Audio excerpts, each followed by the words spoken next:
Flipping houses can be a great way to make some money while performing a valuable function in the marketplace. The ones who do it right take distressed, dilapidated houses, and they turn them into great places to live, improving not only the local property values, but also the look and feel of the neighborhoods that they work in. Now, if you're like most Americans, you've probably considered getting into house flipping. However, it's not always as glamorous as they make it look on TV.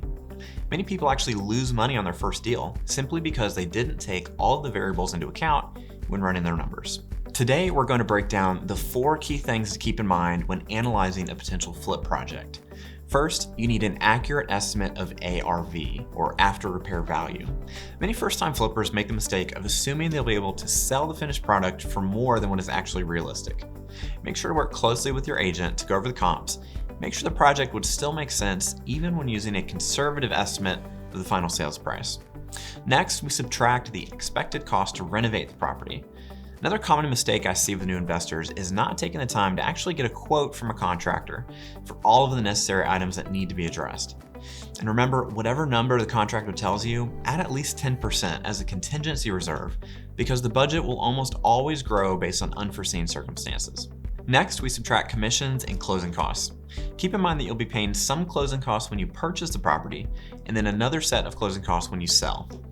While you'll be paying attorney's fees both times around, certain closing costs will apply when you're buying, such as the cost of inspections, and other costs will only apply when you're selling, such as transfer taxes.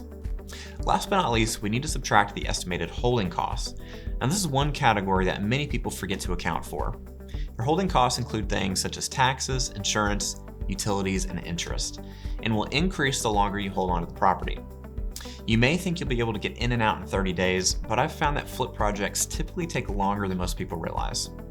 For example, depending on your contractor's schedule, it's possible they may not even be able to get started working on your project until several weeks after you close on it. Now, this can also be extended depending on whether or not your project will require permits. Also, it's not uncommon for jobs to run longer than projected due to issues with subcontractors, material order times, and so on.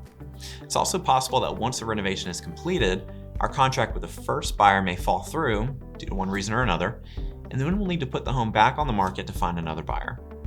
If the project is only profitable assuming you can get in and out in 60 days or less, it may be a good idea to pass.